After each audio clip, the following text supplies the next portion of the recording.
Good morning, everyone. I think we'll just give it another couple of minutes to allow people to filter in before we get started.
Okay, I think we'll get started. Is that all right with you, Holly?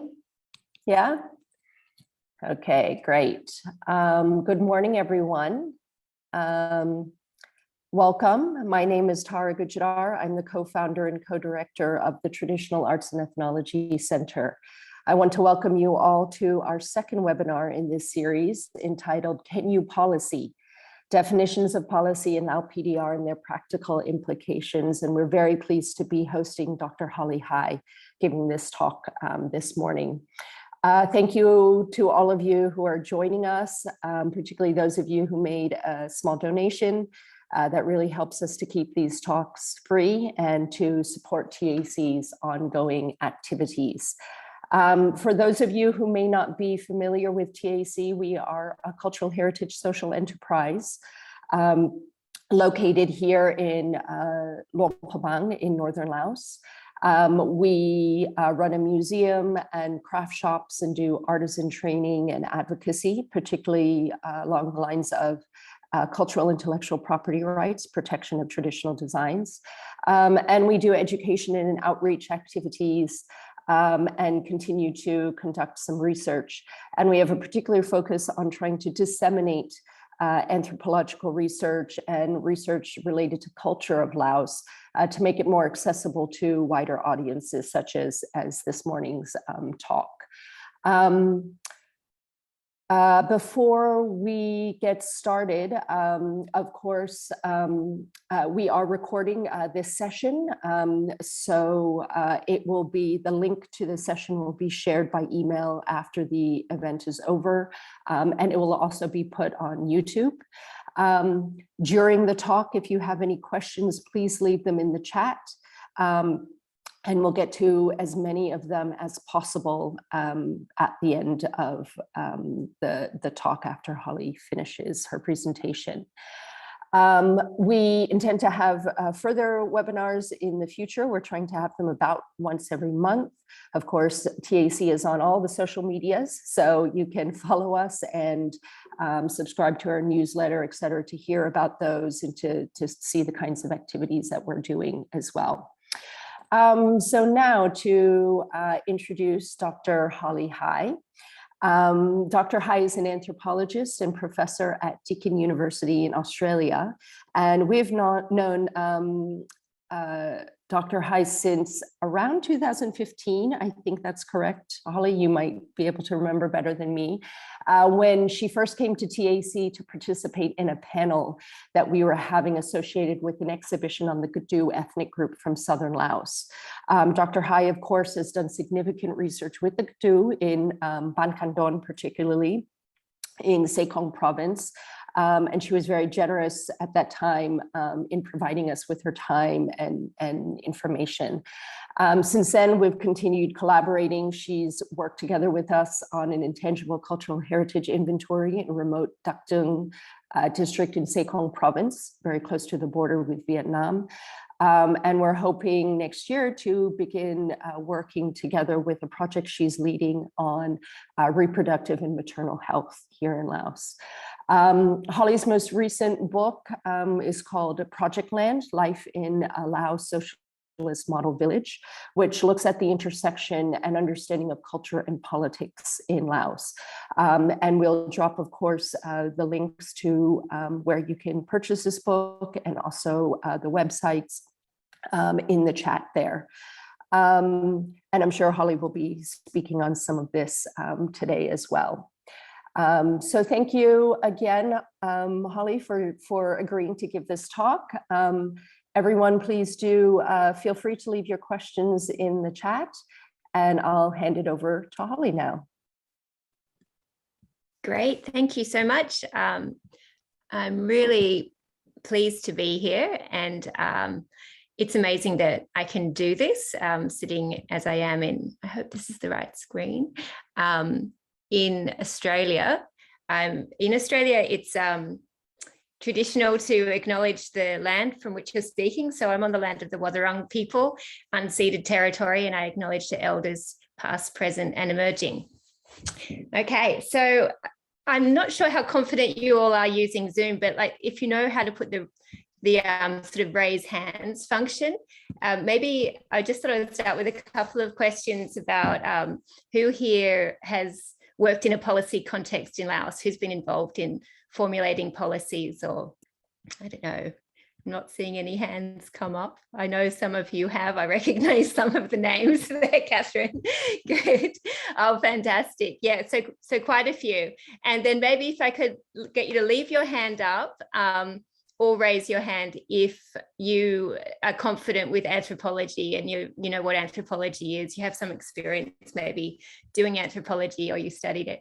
Okay, so I'm talking to a group where there's more people who know about policy in Laos here than there are about anthropology, but nonetheless, I'm going to be an anthropologist talking about policy. So we'll see how that goes. So I'm going to start actually with two stories. Oops, that's about, I was going to introduce myself a little bit first, but Tara has done such a good job already. The only thing I would point out is that I have a discount code for buying project land if you want. A little bit of background about me is I did my first project studying poverty policies, and I lived on an island in the Mekong River in Champasak province, and I was trying to look at how these that was classified as poor. And so I studied things like the big push for irrigation that was going on at that time, World Bank Poverty Reduction Fund as it showed up in that village, and a number of other initiatives. And I also looked at what people there themselves thought of as a better future for themselves and how they went about achieving it, whether it was via engagements with the state or working around the state and doing their own things. So that was my first project. And then after that, I did a project up in Sekong province, and this is where I got in touch with Tara because I was studying the same village that she was engaged with in one of the exhibitions at TAEC. And so that was Bangandon, and I was there studying cultural policies that time. So the definition of culture in Lao government policy, and again, looking at how that looks when it arrives in a village defined as a cultured village, and also how people there lived out, I guess, cultural aspects of their lives. So that, you know, there's a lot of different definitions of culture available. And I guess one of my main discoveries from that book and from that research was that if you want to understand the definition of culture in Lao policies, you have to understand the importance that socialist theory and socialist thought has even in contemporary policies. You know, at the time I started that project, it was pretty much the orthodoxy that Laos was a post-socialist state. But when I was looking in the field of cultural policies, it didn't make any sense to be approaching these as post-socialists. These were heavily informed by socialist theory, you know, reaching back to Engels. And so I developed from that this interest in Lao socialism, like how has socialism become embedded in Laos, and how have the concepts been made to make sense in the Lao setting? How has it been indigenized, if you like? So this opportunity then came up to do this current research project that I'll be talking to you about today, which is funded by ACR, the Australian Centre for International Agricultural Research. And the research question was studying how science informs policy in Laos. So the pathways from scientific research into policy in Laos. So this is a collaborative research project. It's led by researchers at ANU. It incorporates researchers from the Faculty of Social Sciences at Newell, and I'm based at Deakin University. And okay, so that was a bit about me. Now I want to get started with actually presenting the paper. So I'm going to start with two stories about catching buses in Laos during the time of my first fieldwork down there in Jampasak, and catching buses in Canberra at roughly the same time, Canberra, Australia. So the first one, about 2002, 2003, during my first fieldwork, when I was living on that island in the Mekong River, I used to go to town to Paksay. That was the closest place where I could get mail and email and that sort of thing in those days. I used to go there about once a month. And the best part of the trip was by boat from the island to Muang Kong. And the worst part of the trip was catching one of these buses here on the left from Muang Kong to Paksay. And of course, when I came home, I had to do the same thing in reverse. So the bus would leave when these bench seats in the back were fully occupied. The patrons who arrived first would shuffle in further and further, allowing more people in until we were all sort of comfortably pressed up against one another in a kind of intimacy that's become a bit shocking to think about post-COVID-19. Often, just as the bus was departing, it would move quite slowly around the market area, beeping its horn, hoping that more people would hop on. And they would sometimes literally jump on the back and hold on to these laddery sort of things on the back all the way to Paksay. Nothing seemed to be too much trouble for these bus drivers. People would ring the bell when they wanted to hop off, wherever, no bus stops. Sometimes the bus would veer off its normal course to deliver a patron straight to her door. There didn't seem to be any cargo that wasn't allowed on the bus. Dozens of sacks of rice, live chickens, squealing pigs, all of these were normal, for a fee, of course. To me, at the time, these bus trips were agonizing. I wanted to know when the bus would depart so I wouldn't spend hours waiting. And I wanted to know when the bus would arrive so that my friends could pick me up and take me home by boat for the rest of the journey. But these questions were, of course, unanswerable. The bus would depart and arrive when it could, because the bus served its customers. The bus treated no request from a customer as trivial, except perhaps for my exasperated request for a timetable. In another scene, the photo on the right, was recorded by a Lao member of our team when she'd been studying university in Australia for 4 years already. It was in the early 1990s in Canberra, in the Civic bus interchange at 6 p.m. in the chill of the evening. She boarded a bus and the doors closed right on time. But today, a man who was just a few seconds late knocked on the glass of the door and tried to catch the eye of the driver. The man obviously wanted to board, but the driver ignored him, looking resolutely straight ahead. The bus moved off, but the traffic light, which was immediately in front of it, was red. So it stopped again at the light, and the man pursued the bus, again knocking on the glass door. The driver still ignored him. Outraged, this would-be passenger planted himself now in front of the bus so that when it turned green, the bus couldn't move off. He was eyeing the driver directly through the windscreen, demanding to be let on board. Coolly, the driver called the police. The passengers on board suffered a significant delay, waiting for the police to arrive and bundle the man away. 2 buses, 2 sets of delayed passengers, 2 young women in culture shock. And we argue 2 different ideas about what policy is and what the purpose behind it is. To be fair, the scene in Canberra offered in my second story isn't a common sight. And to be equally fair, the experience of catching a bus in Buxay in the early 2000s is not really representative of all buses in other parts of Laos. Nevertheless, we suggest that these 2 stories are significant, even if they're not usual. As the Lao student in the second story noted, if buses usually ran on schedule in Canberra and along their predetermined routes, it was because even a small demand for special treatment was at best ignored or at worst dealt with by the police and thus rarely seen. And the first scene of the bus in the early 2000s Buxay, it might not be common in many parts of Laos today, but we contend it remains a good metaphor for some Lao ideas about policy. The Lao word for policy, nanyubai, can mean the principles or procedures for how things are done, very similar to our definition of policy. It means how we get where we want to go. But in everyday use, the Lao word nanyubai also means how the rules and norms can be adjusted so that particular needs can be met, exceptions can be made, and emergencies responded to in a one-off, tailored manner. In short, the Lao definition of policy includes those moments where rules are finessed or suspended so that people can be helped. This is why it's possible to say in Lao, nanyubai hai daibo, can you policy, which is another way of saying, can you help, especially in the sense of helping by means of some kind of special accommodation, targeted incentive, or one-off support.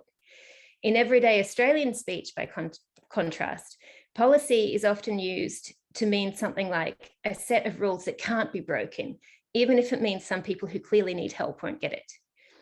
Policy is often used in cases where a request for interpretive labour, what anthropologists call interpretive labour, is refused. For instance, in Australia, it's possible and indeed common to say, well, I'm sorry, that's just our policy. This is a way of telling people you can't help them because of the rules. This statement, if translated into Lao, would make no sense as a refusal to respond to the plight of another, because the word for policy, nanyubai, in Lao is so closely linked to ideas of help and special assistance. The Lao concept of policy can't easily be made to carry the weight it carries in Australia of a cold shoulder turned to a request for help. So we argue in this paper that policy, the very concept of policy itself, evidences a kind of cross-cultural variability. So that's one of the contributions. I'm going to skip over huge parts so that I don't take up too much of your time this morning. So that's one of our contributions to the literature, I guess, is that often policy is treated as something, you know, rational and impersonal that kind of sits above the messiness of culture. But we think we've got enough evidence here to show that policy is actually embedded in cultures and needs to be understood in context. The other argument we make in this paper is that an important part of the context in which you have to understand policy in Laos is its revolutionary history. So the 1975 revolution in Laos was touted by its leaders as a people's takeover of the powers and functions of the state. So the Royal Lao government was replaced by the Lao People's Democratic Republic, Lao People's Revolutionary Party, and it's served by the Lao People's Army. So the people became a key concept in political discourse. And this is seen particularly in the speeches of Gason Pompvihan. So as part of our research, we did ethnography, but also interviews, but we also did a lot of reading of Lao literature, including the speeches of Gason Pompvihan. So our research showed that, and newspapers as well, contemporary media. So our research showed that many of the turns of phrase and concepts that Gason developed during his leadership have demonstrated ongoing currency among those we are studying today, including scientists and policymakers, as well as Lao news reporting and policy documents. Okay, so I'm going to skip a whole bunch. Okay, change slides. So part of the ethnography that we did was in the Ministry of Agriculture and Forestry, that most of the ethnographic work was done on the forestry strategy that they were writing earlier this year. But the story I want to tell you today is one that we gathered mainly through interviews. And it's about the creation and then the abolition of the Department of Policy and Legal Affairs in the Ministry of Agriculture and Forestry. So this is a department that was established in 2017 with salary support from the government of Laos, but other financial support given by the FAO, IFAD, and the World Bank. So this department was established, and the establishment documents around establishing this department were speaking as if Laos was only just now in the process of establishing a sense of policy process. And some people that we interviewed explained to us that it was seen as an initiative to create some distance between policy on the one hand and the party on the other, because policy was seen as something maybe different from, say, ideology or the directions of the party. And the department aimed to provide pathways between research and policy making, so that policy will be based more on evidence rather than ideology. So it was about establishing new pathways for decision making. So one of the products, do I have a photo of it? One of the products of this department, one of the first things they produced was a policy. So you can see here I've highlighted the Lao word for policy, because this is one of the few documents we actually found in our review of literature in the Lao language or English language that had the Lao word for policy in the title. So it's actually quite uncommon for Lao, for what we think of as policy documents, to actually call themselves Nanubai policies. But this is an exception, the National Seed Policy. So one of the people we interviewed mentioned this as one of the early outputs of the Doppler. And he said, you know what happened? 2 years later, this document, it's still sitting in the Doppler, because nobody knows, nobody knows who approves a seed policy. For me, sitting in Doppler the past 4 years, I see this national seed policy as a mini nightmare, kind of, like futility. He said it was futile because nobody knew who would ratify or pass a policy produced in the Doppler. So then the Doppler changed their tack and said, what we need to do is actually establish procedures whereby it's clear how and who approves a policy. This was a foreign consultant who was talking to us, and he, of course, pointed out that, in effect, most of what we think of as policy in Laos is actually decrees. But they were trying to establish another pathway, which would be a policy pathway. So one of the Lao staff who worked in the Doppler until it was dissolved earlier this year told us what he thought was, he said, it's a good story. He said, when we first established the Doppler, people came asking for things. They said, like, can you support me? Like, possibly another translation for Nanubai is support. So so when they called it the Department of Policy in Lao, it was the Gom Nanubai. And so Nanubai can mean to help or to support. So they got these people, as he said, looking for how they could get more, like retiring people wanting to get a higher pension, or some people came to us because they wanted a car. Private sector people came to us because they wanted reduced tax. In Lao, we understand Nanyubai in the beginning like that. So when we asked him to explain what policy means in Lao, or what it meant before the Doppler set out to usher in a new set of meanings, he said, in Lao, it's really hard to find the appropriate term for the English policy, end quote. For some, it means something more like support or incentive. Twice, this man speculated that perhaps a Lao social scientist working on our research project would be the one to provide a definitive definition of policy, which could be taught at the National University of Laos and endorsed by the Ministry of Education to clear up all of this confusion once and for all. He went on to explain that in the Doppler, every time we give internal training, we're starting from scratch, like, what does policy mean? What comes first, strategy or policy? That kind of thing. It's very detailed. We started with that until now, at the end, we've developed the policy process protocol. This was very important to him. He depicted the policy process protocol as like the defining and sort of peak achievement of his years in Doppler. It basically set out what the policy process is, who is involved, how you make a policy. At the time when we spoke to him, the Doppler was being dissolved as part of the wave of government cutbacks ushered in by the budget crisis sparked by COVID. You've probably heard of the national agenda that's currently seeing a lot of cutbacks in the public sector. So at the time that we interviewed him, he was in a tremendous time of churn where he was thinking about where his staff, because he was the head of the division of policy within the Doppler, of where his staff were going to end up. In his most positive spin on things, he looked back at his time in the division of policy as, in effect, an extended period of translation work, where his team had supported and cultivated a new meaning of Nanyubai that had now perhaps taken root, and so maybe the division of policy was no longer needed. That was his most optimistic spin. Okay, so what is policy in English? In English, we do have a fairly standard definition, and when we were interviewing, Australian-based scientists, we found that although people often said, yeah, it's really hard to define policy, they often were able to produce a pretty standard dictionary definition when they tried to, which is a policy is a course of action or principle adopted or proposed by a government, party, or individual.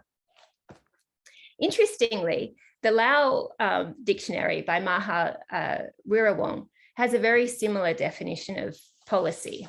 So it's what Maha Sila says there is pretty similar to English dictionaries in that Nanyubai is translated as the method or way things are to be done in a certain process. There's no hint in his dictionary of the kind of confusion that was reported to us by people that we interviewed, say, at the Doppler.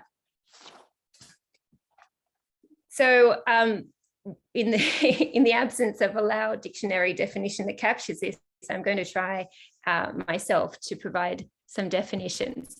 I think there are basically two definitions circulating for Nanyubai at the moment. The first one is very similar to the dictionary definitions I've just given you. I'm going to call this Nanyubai 1, which is policies as principles and procedures. I've got a picture here of the Matik Gong Pusum so these are the resolutions of the Central Party Committee. You'll notice that the word Nanyubai is nowhere on the title of this document, but these Mati are probably, the peak example of Nanyubai 1, like what people mean when they're talking about policy as principles and procedures in Laos is often something extremely high level, like the resolutions that come out of party congresses. So one person said to us, a Lao person who is an active researcher as well as a minister and a previous member of the National Assembly, he said to us, the party are the ones that set large policies. The government are the ones that implement it. So policy in this sense is extremely high level. But I would caution that even in these contexts, the word Nanyubai is often left out. People, when they're talking about Nanyubai in this sense, often use words like Neo Tang Kong Pak, the party directions, or the Gan Nam, leadership, or Titsi Nam, pointing the way and going with you, or leadership, or the Mati Kam Sang. So that's Nanyubai 1, and then I'll move on to Nanyubai 2. I think there's a second definition of policy of Nanyubai, which is policy as help and support. So as I mentioned, very few documents that are official documents have the word Nanyubai in the title, but Nanyubai is a very common subtitle within documents. And you'll see the way it's used as a subtitle makes it very clear that what they mean is Nanyubai is some kind of help and support. So this is an excerpt from the forestry law, and this section is entitled so policy towards, oh, sorry, I've got a typo there. Policy towards people getting good results from their work and measures towards people who disobey. So the Nanyubai here is here. So the Nanyubai is for the people who are getting good results, and the matagan, the measures, are what are taken in relation to people who are doing the wrong thing. So it's very clear here that Nanyubai is a word that means the rewards for good behavior. It is the good thing that comes to the good. So it just wouldn't make any sense in Lao to use Nanyubai in relation to the people who are disobeying. You couldn't say Nanyubai do pu lemut, because Nanyubai means the good, something good, like support or a reward or an incentive or something. It would sound, if you put Nanyubai in there instead of measures, it would sound like you were somehow trying to incentivize bad behavior or something, because Nanyubai are, they're incentives, they're rewards, they're supports, the good things that come to the good. Okay, so another example comes from the National Assembly, where we asked for permission this year to listen to debates about policy in the National Assembly. This is another kind of funny story, because looking back now, at the beginning of our project, we didn't understand that Nanyubai had this different meaning. So we put in a request to the National Assembly to view their recordings, and we asked for examples of policy being debated, Nanyubai being debated. And we got these recordings and we watched them. And there were all these examples of people talking about Nanyubai, but not Nanyubai 1. They were talking about Nanyubai 2. So here's an example. So one member stood up and said, there should be something in the 5-year plan indicating how many people are getting good results for their work and a plan to receive Nanyubai. And how much budget is required for that. So you can tell from the way Nanyubai is there, like who is planned to receive Nanyubai and how much budget is required for that. So Nanyubai here is like financial support, right? That has to be budgeted for. It's not policy. It's not debating policy in the big Nanyubai 1 sense. It's debating policy in the sense of who's going to get money for being a good citizen. So in another example from how it was debated in the National Assembly this year, there was a very long debate about a commentary on how Lao veterans should be treated. And this person was saying that they've contributed so much to the revolution and to the country, but they still haven't received enough Nanyubai. And that so they ended their talk on this topic by saying, as many National Assembly members have commented, there will be Nanyubai for a certain number of people who get good results from their work for this country. So you can see that Nanyubai clearly has this other meaning of some kind of help or support. And in general, it's a very positive, policy is seen as a very positive thing. So in these examples, Nanyubai doesn't seem to mean policy at all. It's perhaps better translated as reward or benefit. Indeed, a Lao vet, animal veterinarian and researcher that we interviewed, argued with our Lao team when we asked him our standard questions about pathways between research and policy. And he said that we shouldn't be using the word Nanyubai at all to translate the English word policy.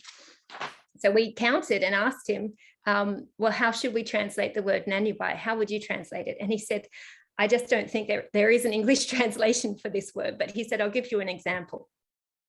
Nanyubai means reducing the tariff or reducing the price. These days, there's a Nanyubai to give out COVID vaccines. The Lao call this policy. He used the English word here. The Lao call this policy, right? They say, hey, take a day off, take a rest. That's what they call Nanyubai. Importantly, a Nanyubai is not always something that's formalized. So one person said to us, the nanny-bai that are written down aren't the problem. They are good. It's the nanny-bai that aren't written that are the problem. So there could be cases, he warned, where a nanny-bai is a benefit to one person, but isn't the best thing for wider society. So he used the example of dangerous agricultural chemicals. These might be banned on a national level, but if there was a nanny-bai that allowed someone to use them specially anyway, then the results are bad for wider society. And he concluded, it's not good to nanny-bai yourself before your friends. So nanny-bai hap guan mu, you shouldn't policy yourself before your friends. Another person, the Lao researcher who worked in the Doppler, told us that if we ever went to a rural village and were interested in doing research, we should just avoid the word nanny-bai. He said, even if you're doing policy research, you shouldn't use the word nanny-bai when you're in a rural village. He said it would just cause too much confusion because at a village level, when they hear nanny-bai, they immediately start thinking, oh, something good is going to come from this for me. This is going to be some kind of reward, support, incentive payment, reduced tax, that sort of thing. And indeed, that did correlate with things that we heard from Australian researchers who, some of them had been working on Australian funded projects looking into, say, agricultural policy. And they reported when they got to rural villages and explained their research, often the response from villagers would be this long list of how they could be helped. We need our irrigation pumps fixed or something. And one Australian scientist recounted how frequent this was and how sad it made him because he was just there to count things and collect information. He wasn't there to help at all. I think this is a very common experience in Laos. Okay, so I've made a distinction between policy 1 and policy 2. However, our research team found that these two meanings often couldn't be distinguished in everyday use. And it was impossible, indeed common for interviewees, people that we interviewed, to mean nanny-bai in both senses of the term at once. So I'm going to, not sure how I'm going for time. I'll skip over I sort of do a discourse analysis of an interview with somebody at the Ministry of Agriculture. And I show that when he talks about nanny-bai, this is somebody who worked in the Doppler at the Ministry of Agriculture. So he'd been through all the training about policy processes and things, but you can hear when he talks, essentially he still means by nanny-bai those sort of incentives or rewards that help to regulate the sector. So not just policy in a very broad sense, but things like how can you, say, reduce taxes for certain sectors, or if there's an emergency, what can you do to help people in specific circumstances. So I don't want to suggest that this is some kind of confusion that needs to be rectified. And I certainly don't think it's something that can be done away with by better translation. My suggestion is that all of this indicates an important equivocation that we can stand to learn from. Nanny-bai is a window into a historical shift in Lao statecraft that offers an angle for critically reflecting on what is meant by policy in English too. Okay, so I'll just say a few words about how this then led us to go back over the speeches of Gason Pomvihan and think about how he used nanny-bai in his early speeches compared to his later speeches. So interestingly, our research project didn't find evidence of some historically deep-rooted prevalence of the idea of nanny-bai as help. Actually, we think it dates back to sort of the early days of the leadership of Gason Pomvihan. So it seems to us that nanny-bai 1, the dictionary definition of policy, is the more long-running definition, and it prevailed well into the 1980s. And then you can see the shift from policy 1 to policy 2 in Gason Pomvihan's speeches in the 1980s and 1990s. In his earlier speeches, he appears to be using policy in the conventional sense, but such as when he discusses foreign policy. But over time, he starts to use nanny-bai to talk about how the levers of state can be used to support people who deserve it. I'm going to skip over. So around this time, Gason frequently spoke about the importance of having policy towards grassroots technical officers and administrators, for instance, by which he meant how the means of support could be provided to them so that they'd have a reasonable standard of living and be able to do their jobs better. It seems that over time, this meaning of policy as some kind of special help for a particular sector of society became generalized, so that Nanubai itself came to strongly carry this connotation of the help and support that those in power can offer to those who need it or deserve it. In the case of Nanubai, Gason's commitment to creating a people state seems to have transformed even the meaning of policy itself, making it indissoluble from the idea that ultimately the whole point of policy is to help someone or to solve a problem. This is what policy looks like in a people state. That's my main argument for this paper. We might then rename policy to people's policy. I'm inspired here by Gason's frequent statement that statecraft should be belonging to the people, with the people, and for the benefit of the people. Okay, so we conclude here by making a case for retaining the translation of Nanubai as policy, with the caveat that it's the English meaning of the word policy that really ought to be expanded. So at this part of the paper, and you can see I'm skipping past pages and pages of text, I engage with sort of anthropological theorizations of the role of the good in policy. So to cut a very long argument short, I would say that recently in anthropology, there has been a turn to trying to study the good and different people's perceptions of what constitutes the good.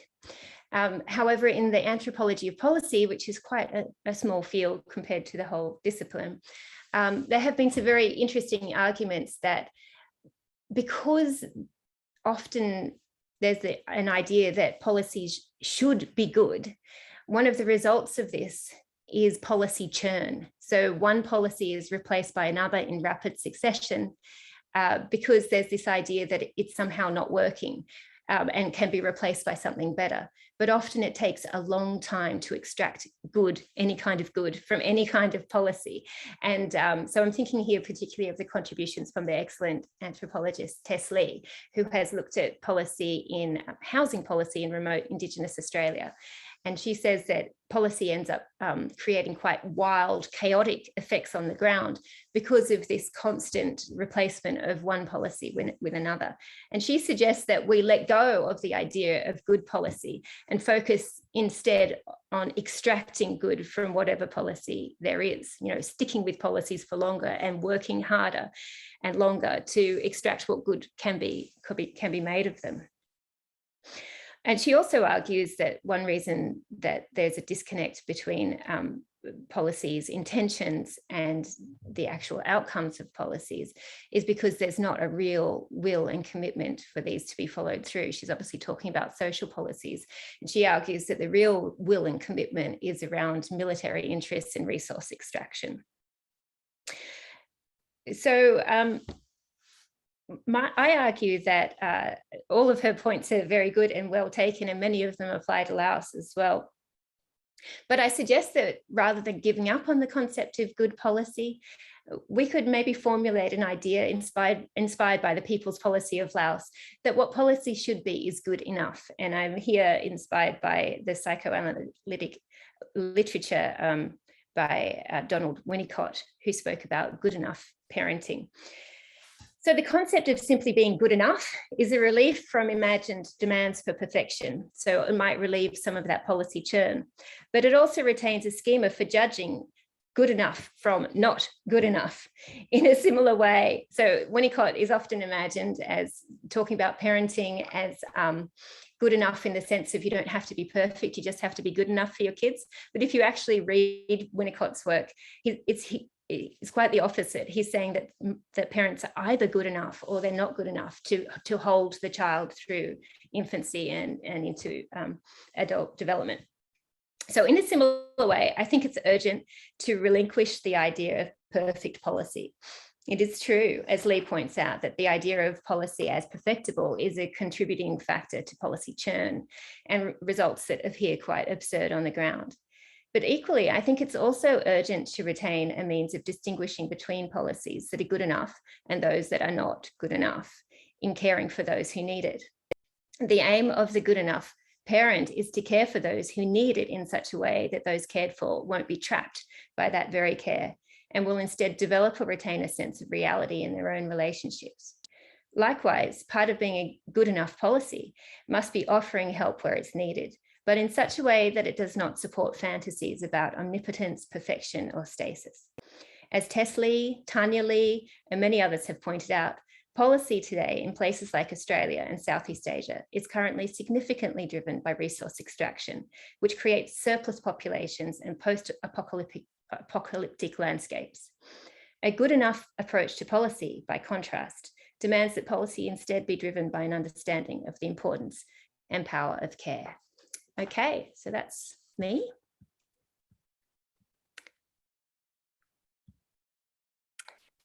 Thanks so much, Holly. This is super interesting. I think there's a huge amount of information in there that we're all kind of processing now.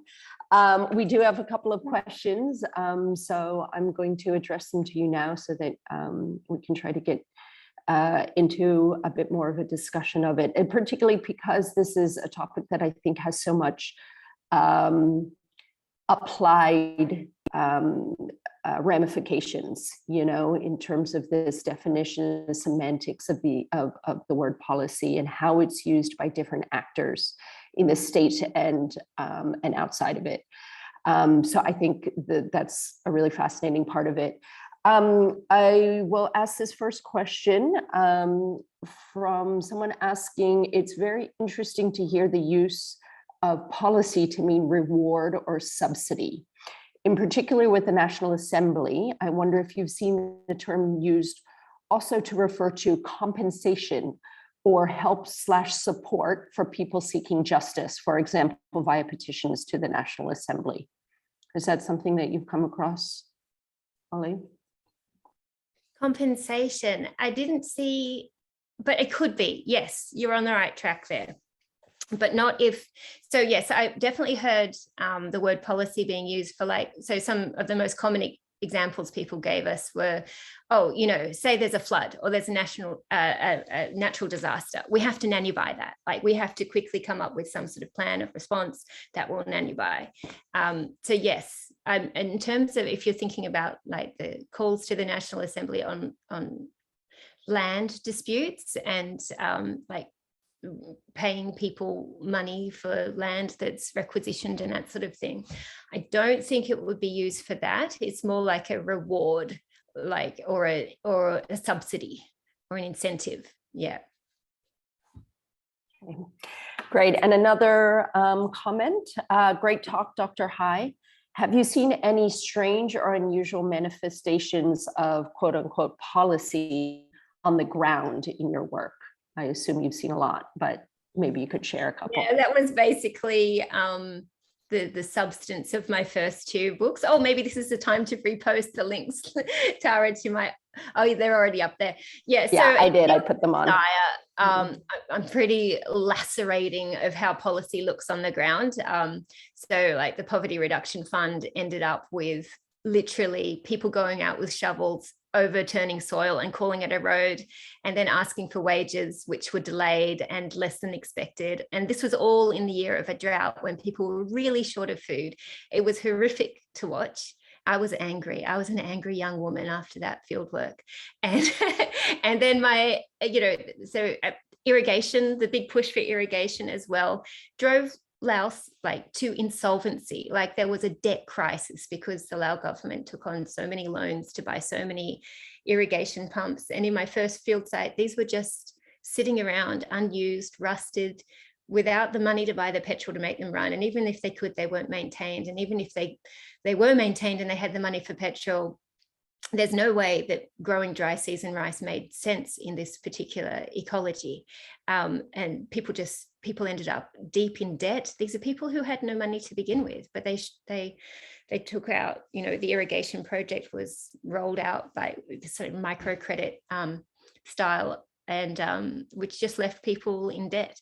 And so, yes, it was there are so many absurdities, but I don't think this is like, a strange, thing that happens in Laos. I think this is very common around the world. There are so many parallels between Australia and Laos, particularly with how Australian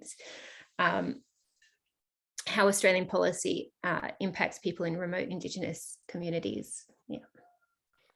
Yes, and maybe I can sort of pitch in now with sort of a thought of my own that related to that, because it is my thought through this is because a lot of what you're discussing is the linguistic, the understanding of what you mean when you say a word like policy, and compensation or support or something like that. And I think it is interesting, or I guess one of my questions then would be, how do you think that affects overall development aid projects that are particularly focused on improving governance in the country? As we know, there's a lot of international aid that is focused on Laos. There's a growing amount of projects that are focused on improving governance or good governance, and how do you think this understanding or misunderstanding of the word policy or nayubai affect the implementation of such projects in Laos? Yeah, well, I think it's one of the really important ways that international discourses are indigenized in Laos. I think all of us here, we've probably all got experience of working in Laos, and I think we all would have come up in contact with the idea that, well, what you're doing really ought to help Lao people.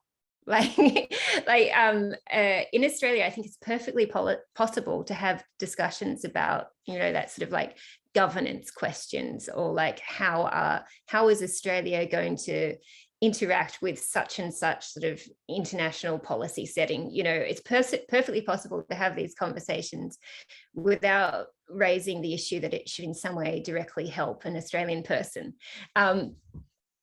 Although, sometimes we get the Prime Minister saying things like that, but on the whole, I think in Australia, a lot of those conversations about governance and sort of that sort of thing take place as if it should be possible to have an idea of governance as impersonal and not bound in stories of emergencies and need, but instead based on sort of rational principles.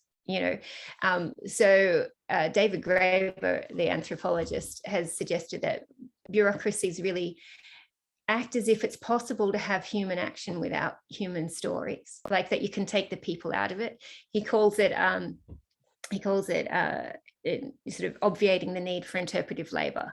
So in that example that I gave you at the beginning of how in Australia we say, I'm sorry, it's just our policy. That's a way of saying, I'm not going to do any interpretive labor for you.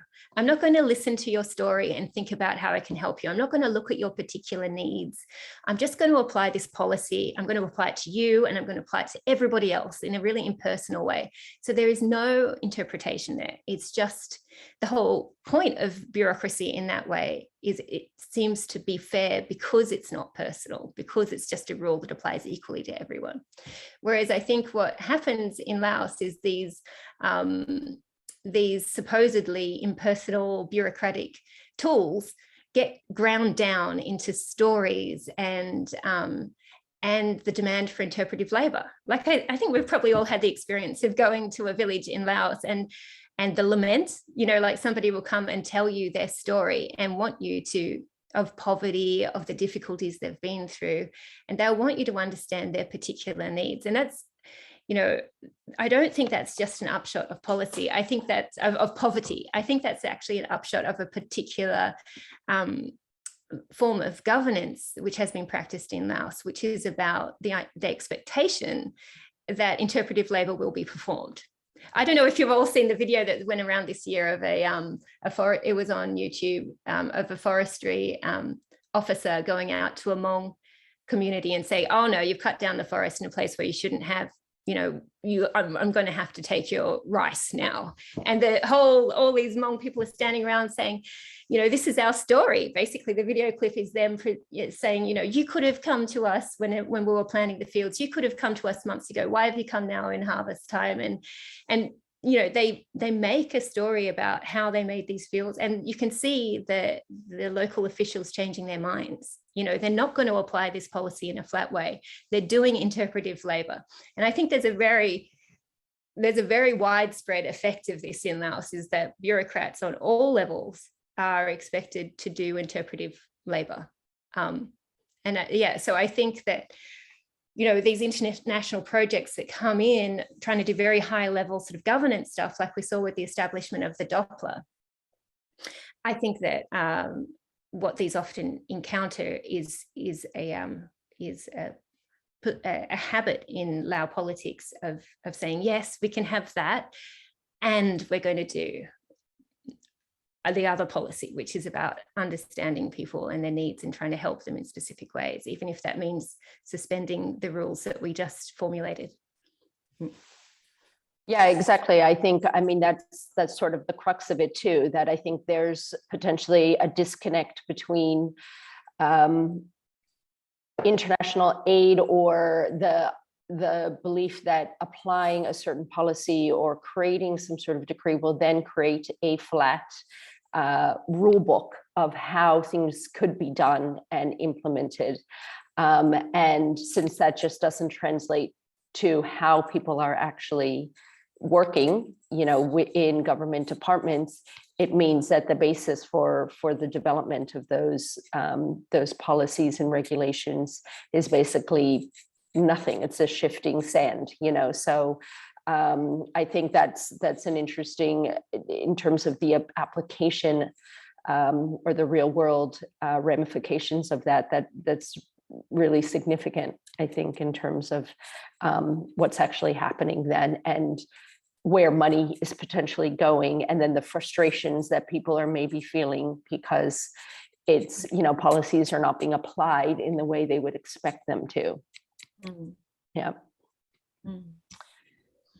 Well, thank you. I don't see any more. Okay, another couple of last points. Great point about what makes good governance, good policy. I do think this interpretive labor idea that we've discussed is also super important. Another one, curious thought about the mention of promoting the concept of rule of law and how this concept is understood or applied in Laos. So that's sort of adjacent, I think, to this is, what is, I assume, what are people's understanding then of the idea of rule of law? Well, that was mentioned in the national agenda, that was also part of the same policy suite that spelt the end of the Doppler department and cutbacks across the government. So yeah, I think this rule of law talk that's coming out at the moment is obviously in response to the financial crisis, the idea that there's on the one hand, there is the perception that there's too many bureaucrats, but on the other hand, that not enough work is getting done. And when you want somebody to actually do something, when one of these offices, it's incredibly hard. So Leo Bopor, like lots of staff, but not enough work getting done. And so that's on the expenditure side. And then on the income side, there's this idea that there's revenue leakages and that there hasn't been enough auditing of mega projects. And many of these have come in underperforming when they promised the world in terms of revenue, state revenue. It hasn't materialized. So I think that's where the rule of law stuff is coming about in the national agenda, which is about trying to stop those leakages so that they can start paying back some of those loans. Yeah. Okay, well, we're coming to the end of our hour and I don't see any other questions coming in. So I want to thank you, Dr. Hai, for joining us and sharing your time and your research. This has been fascinating. And thank you to everyone who joined us as well. We've listed the links for Dr. Hai's books in the chat, as well as her website. So you could find out more there. And there will be an email that's going out after the talk with a link to this, so that you can rewatch it or share it. And we'll also be posting it as well through TAEC's social media. Thank you very much, Dr. Hai. Thank you, everyone. Thank you for the opportunity, Yes. everybody. Yes, and enjoy the rest of your day, everyone. Yes. Thank you. Bye. Bye.